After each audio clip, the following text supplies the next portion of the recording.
오늘은 현재 한국에서 가장 많이 하고 있는 보형물 유방 재건 수술 후에 회복 과정, 그리고 회복 과정에서 운동은 어떻게 해야 되는지 궁금해 하셔서 설명을 드리겠습니다. 대부분의 일상생활의 정의에 따라 다르지만 그 다음날 잘 걸어 다니시고요. 웬만한 활동은 다 하십니다. 실제로 저는 스트레칭을 바로 하라고 얘기합니다.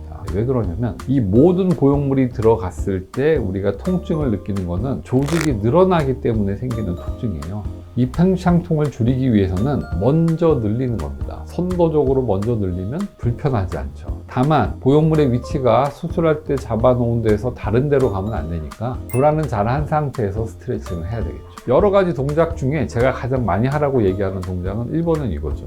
팔을 이렇게 올려서 위에서 딱 잡는 거죠.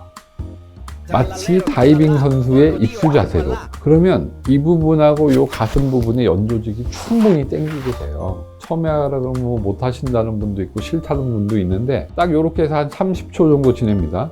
그리고 다시 팔을 내려놓는 거죠. 한 번 더 합니다. 이렇게 한 3세트 정도 하시면 각각의 세트에서 한 30초 정도 가만히 있는 거예요.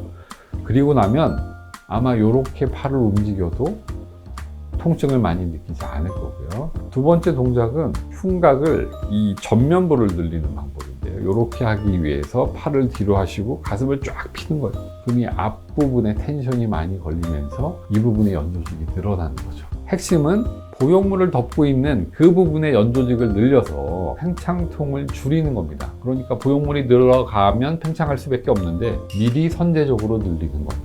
운동을 언제 할 수 있냐 물어보는데 그냥 가벼운 일상생활에 준하는 운동은 일주일 이내 하시는 거예요. 그거보다 조금 더 심한 운동, 자전거를 탔는다든지 빨리 걷는다든지 이런 건 이제 일주일 지나면 하실 수 있어요.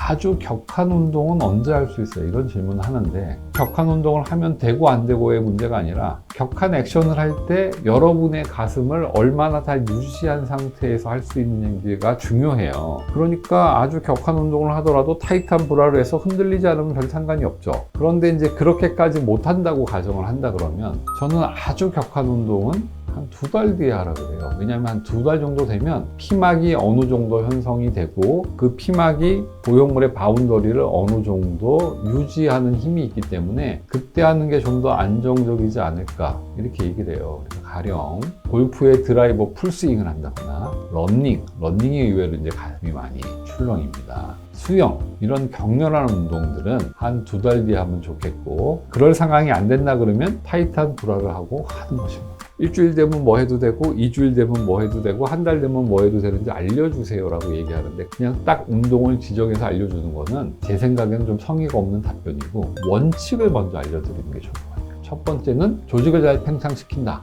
두 번째, 수술 중 만들어 놓은 보형물의 위치가 바뀌지 않도록 노력한다. 이게 중요하고요. 주무실 때 브라를 안 하면 안 되라는 질문을 하는데 주무실 때는 가슴에 있는 보형물이 이렇게 옆으로 흘러요. 그걸 막기 위해서 브라를 하는 거거든요. 그래서 어떤 일상생활을 하든 운동을 하든 그 위치가 잘 유지될 수 있도록 보완책을 마련하면서 하시면 되겠습니다.